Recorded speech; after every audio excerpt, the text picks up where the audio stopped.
هلا والله بالشباب، عاملين ايه؟ في البداية أحب أعتذر تاني عن فترة الغياب اللي فاتت، وطلعنا اعتذرنا في فيديو فات على طول، الفيديو اللي قبل ده على طول اعتذرنا فيه رسمي، اعتذار رسمي. كانت فترة غياب طويلة حبتين تلاتة، أتمنى إن أنا ما أغيبهاش تاني، ولكن على أي حال إحنا رجعنا، وأن تأتي خيرا من أن تأتي متأخرا خيرا من أن لا تأتي. على أي حال الفيديو ده ارتجالي تماما، مش محضر له، مش عامل أي حاجة خالص، تمام، بس نتناقش في شوية حاجات كده مهمة وشوية تغييرات حصلت الفترة اللي فاتت، ألا وهي تغيرات في سعر الدولار كتير جدا. السنة اللي فاتت دي تقريبا احنا كنا بنصور والدولار كان بحوالي 20 جنيه أو 25 جنيه، كان في الحدود دي. حاليا الدولار 31 جنيه في البنك وب 52 جنيه في السوق السوداء. طب بنتكلم عن الدولار ليه؟ لأن الدولار بينطبق عليه طبعا زيادة في الأسعار، فمعروفة يعني، هي ألف ب كده، دولار اقتصاد بس خلصت، مش محتاجة حاجة يعني. فطبعا الأسعار دلوقتي أنت بتتكلم في الفئة المتوسطة، بتتكلم في فوق ال 12000 جنيه. أنت كده بتقول دي فئة اللي هو يعني فاهم، ده كده موبايل ممكن يكون اقتصادي أساسا. انت بتتكلم جد؟ مات. لا حول ولا قوة الا بالله، والله ما اعرف غير منك دلوقتي يا ابو حميد.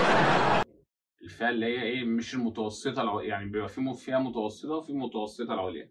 الفئة المتوسطة العادية جدا، انت دلوقتي بتتكلم في 12 14 15 ألف جنيه. فربنا يكون في عوننا والله بجد، ويعيننا على الأسعار اللي لسه هتغلى تاني، لأن للأسف في تعويم تاني جاي في. يعني فحابب أقول إن اللي ما اشتراش يلحق يشتري. اي نعم الاوبشنز مش قدامك كتير، ولكن الحق اشتري. تمام. ليه تلحق تشتري؟ عشان الدولار هيتعوم تاني كمان كام شهر، ممكن يبقى كمان كام يوم على حسب، مش عارف. ولكن هيحصل كده كده تعويم، وكلنا عارفين ده يعني. فيا ريت الناس اللي ما اشتراش يشتري.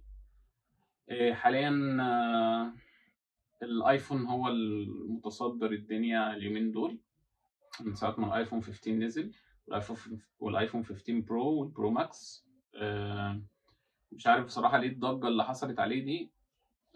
كان يعني الايفون 14 انا شايفه يعني هنبقى نعمل ريفيو للحاجات دي ان شاء الله، ولكن يعني في حاليا برضو في الفئة احنا بنتكلم عن فئة متوسطة. عندك في زي الريلمي 11 برو بلس، وعندك اعتقد هو ده اللي حاليا موجود، وفي الرينو. فمش متوفر قدامك اختيارات كتير، فحاول كده تظبط دنيتك وتخلص، عشان الدنيا هتبقى صعبة أوي اليومين اللي جايين. هو فيديو ملوش أي 30 لازمة، بس أنا حبيت أعمله، حبيت أسلم على الناس وأطلع نبدأ كده نعمل فيديو تيست، ولا كده عملناه. وأشوفكم في فيديو جديد. بس قبل ما نقفل، هو إيه اللي حصل ده؟ قبل ما نقفل عايزكم تقولي في الكومنتس نتكلم عن ايه الفيديو اللي جاي، نعمل مقارنة لإيه، في حاجة مثلا عشان مش في دماغي التليفونات حاليا. فأكيد في اختيارات معاكم، لو انتوا عايزين نعمل لها ريفيو أو كده يا ريت تكتبوها لي في الكومنتس، وتدعموا الفيديو ده بلايك، وطبعا اللي ما اشتركش في القناة يعمل سبسكرايب في السريع كده، وتابعوني على الانستجرام، واللي عايز اي حاجه كلمني على الانستجرام هيلاقيني اكتف هناك على طول. بس كده يا شباب، اقفلوا انتوا بقى الفيديو عشان مش قادر.